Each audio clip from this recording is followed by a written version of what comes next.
నడవదు, నిన్నడిగి ముందుకు సాగదు. సంకల్పం ఒకటే చాలదు, దానికి సమయమే కదరా ఆయుధము. విజయం నేరుగా చేరదు, శ్రమ పడితే దక్కగా మానదు. నీ లక్ష్యం చేరే మార్గంలో ప్రతి సెకను విలువని తెలుసుకో. ఉన్నోడివా లేనోడివా, ఏ కులం నీదని అడగదు. మంచోడివా చెడ్డోడివా, ఏ మతము నీది అని అడగదు. ప్రేమ చాలి చూపదు, దాక్షిణ్యాలే ఉండవు. ప్రేమ చాలి చూపదు, దాక్షిణ్యాలే ఉండవు. దానికి విలువను ఇస్తే గెలుస్తావు, అది మరిచితే అక్కడే ఆగుతావు. కాలం నీతో నడవదు, నిన్నడిగి ముందుకు సాగదు. సంకల్పం ఒకటే చాలదు, దానికి సమయమే కదా. Big round of applause team.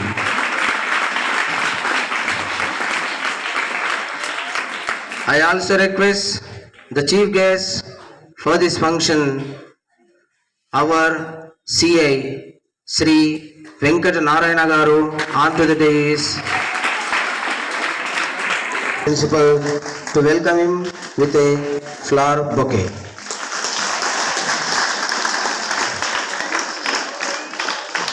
I also request the Sri Srinivas Garu onto the dais. I request our principal sir to welcome him with a bouquet.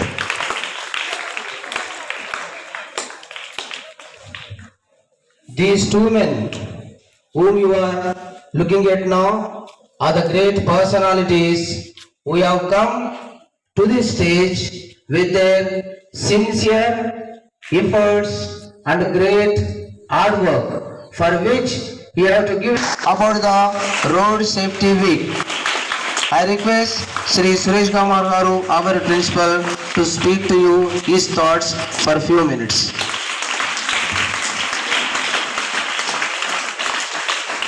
CA గారు వెంకటనారాయణ గారు, మన ఎంవిఏ సార్ శ్రీనివాస్ సార్ గారికి నమస్కారాలు.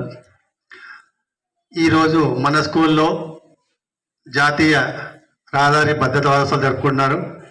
దానికి మీనింగ్ ఎందుకంటే యాక్చువల్గా మనం ఏ ఏజ్లో వెహికల్స్ నడపాలి అది చెప్తారు.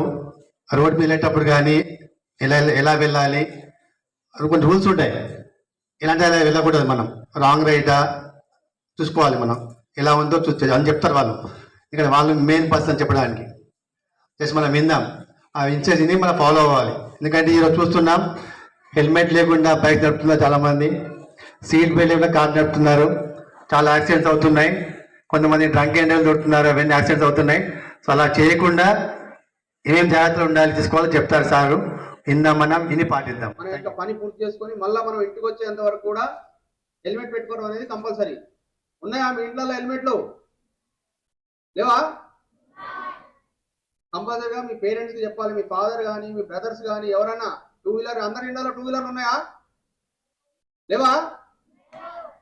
ఇప్పుడు ప్రతి ఒక్కళ్ళ ఇంట్లో కూడా టూ వీలర్ అనేది సర్వసాధారణం. ఓకేనా? ఒక్కొక్కళ్ళ ఇంట్లో 2 టూ వీలర్లు 3 టూ వీలర్లు కూడా ఉంటున్నాయి. అర్థమైందా? కాబట్టి ప్రతి ఒక్కళ్ళు కూడా హెల్మెట్ కంపల్సరీగా, వెహికల్ డ్రైవింగ్ చేసే వ్యక్తి హెల్మెట్ పెట్టుకోవడం కంపల్సరీగా అని మీరు మీ ఇంట్లో పేరెంట్స్ చెప్పాలా. అర్థమైందమ్మా? ఓకే. నెక్స్ట్ అప్పుడు కొద్దిగా చూసుకోవాలి మనం, వెహికల్స్ రైట్ లెఫ్ట్ చూసుకొని మనం రోడ్ దాటాలా. ఓకేనా?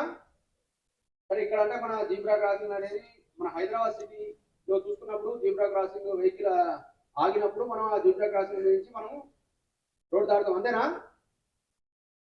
ఇంకోటి సిగ్నల్స్ తెలుసా మీకు? సిగ్నల్స్ అనేవి కంపల్సరీగా పాటించాలి. కొంతమంది వెహికల్ డ్రైవింగ్ చేస్తున్నప్పుడు రెడ్ సిగ్నల్ పడ్డప్పుడు కూడా వెహికల్ నడుపుతూ ఉంటారు. అది ఎట్టి పరిస్థితుల్లో కూడా డ్రైవ్ చేయొద్దు ఆ విధంగా. Stop. Green signal, yellow, very good very good. Combined చెప్పమని చెప్తారు మళ్ళీ ఒక్కొక్క. మన ఇంట్లో ఎవరైనా కానీ ఎట్టి పరిస్థితుల్లో కూడా ఆగి. You will see how strong he is. He will treat you with his mindset. He is the doctor of the vehicles. He is the doctor of the riders. Whether you have an helmet or otherwise, whether you are following the traffic rules or not, we will come to know from his best of his mind what he speaks about the traffic rules to you know. I request Sri Srinivas Garu, the MBI, Bodhan Division, to speak his ideas.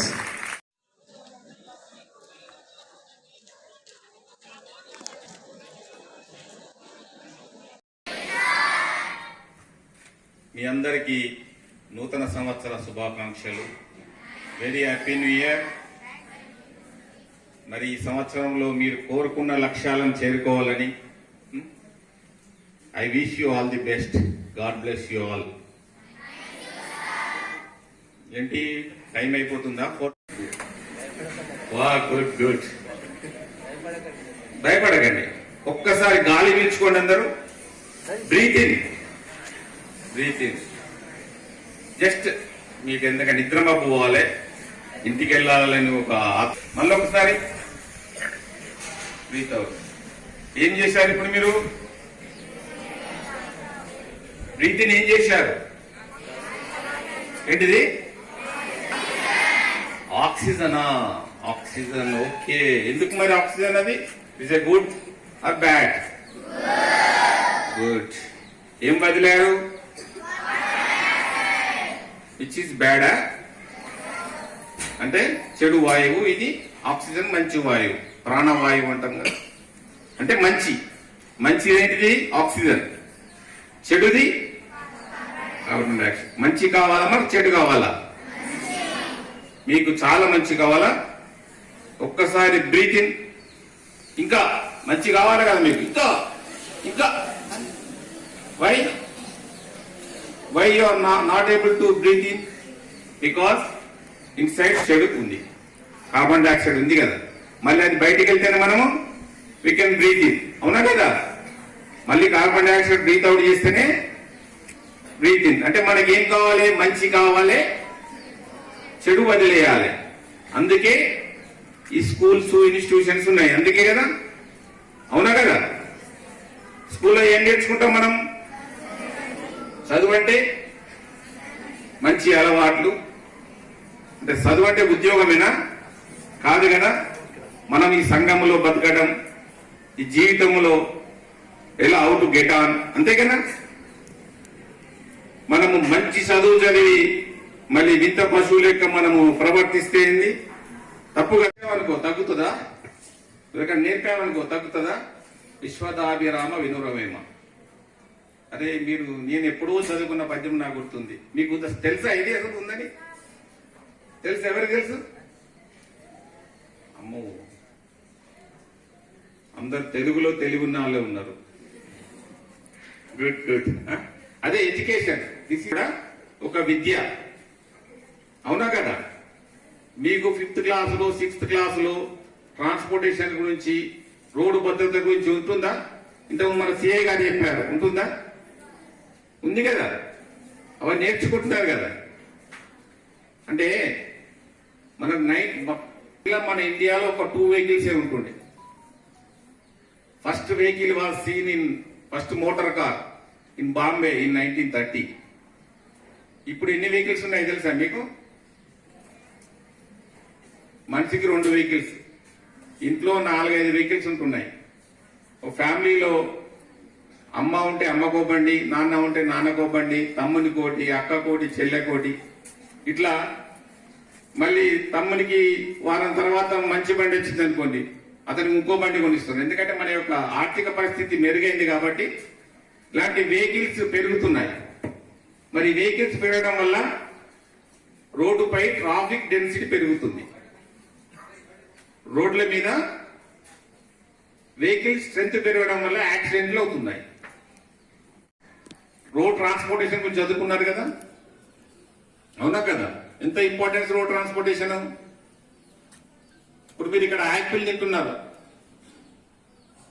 ఇక్కడ మీ ఇంటి పక్కలో పండుతుంది. అది ఎక్కడి నుంచి వస్తుంది? అది కాశ్మీర్ నుంచి వస్తుంది. ఎట్లా వస్తుంది? ఒక లారీ ద్వారా ట్రాన్స్పోర్టేషన్ చేయబడి వీడికి వస్తే మనం తినగలుగుతున్నాం. అంటే మనకు సౌలభ్యం లేని వస్తువులను మనం ఇక్కడ ఆ ట్రాన్స్పోర్టేషన్ వల్ల మనం చేయగలుగుతున్నాం, తినగలుగుతున్నాం, అనుభవించగలుగుతున్నాం. మీకు తెలుసా అసలు ఎన్ని రోడ్డు ప్రమాదాలు జరుగుతున్నాయి? ఎంతమంది చనిపోతున్నారు చెప్పండి. సంవత్సరానికి మన ఇండియాలో ఎంతమంది చనిపోతుంటారు? ఎవరికైనా చిన్న ఐడియా ఉందా? జస్ట్ స్పీక్ అవుట్ అందాల అప్రాక్సిమేట్గా అవును 6 lakhs ప్రమాదాలు మన ఇండియాలో జరుగుతున్నాయి. అంటే ప్రతి సంవత్సరం ఈ రోడ్డు ప్రమాదాల వల్ల 1,50,000 మంది జస్ట్ రోడ్ యాక్సిడెంట్స్, అది బైక్ కావచ్చు, కార్ కావచ్చు, లారీ కావచ్చు, బస్సు కావచ్చు, ఓన్లీ రోడ్ యాక్సిడెంట్స్ వల్ల ఎంతమంది చనిపోతున్నారు? చనిపోవడం 1,50,000 మన యొక్క పబ్లిక్ చనిపోతున్నారు మన ఇండియాలో, ఓన్లీ ఇన్ ఇండియా. అంతకు 4 times పర్మనెంట్ డిజేబుల్డ్ గా మారుతున్నారు. అంటే 6 లక్షల మంది వికలాంగులుగా జీవచ్ఛవాలుగా మిగిలిపోతున్నారు. అంటే ఆల్మోస్ట్ 7,50,000 కుటుంబాలు, అంటే ఇంట్లో ఒక ఫ్యామిలీలో ఇంటి యజమాను, చేతికొచ్చిన కొడుకు, మంచి చదువుకునే అబ్బాయి చనిపోయింది అనుకోండి, ఆ కుటుంబం ఎంత బాధ ఉంటుంది? ఉంటుందా ఉండదా? నిజంగా ప్రతి ఒక్కరికి మనకు ఈ యొక్క మన బంధువుల్లో ఎవరో ఒకరు చనిపోయి ఉంటారు ఈ రోడ్డు ప్రమాదాల వల్ల. అంటే ఒక హ్యాపీగా మంచి సుఖంగా సాగుతున్న కుటుంబంలో ప్రమాదం అనేది చెప్పేస్తుందా? ప్రమాదం అంటే ఏంటి అసలు? అనుకోకుండా జరిగే సంఘటన, అవునా కదా? అన్ఎక్స్పెక్టెడ్ గా జరుగుతుంది, కానీ అందులో మన కేర్లెస్నెస్ ఉండొచ్చు. ఇన్ని ప్రమాదాలలో 99% హ్యూమన్ ఎర్రర్ వల్ల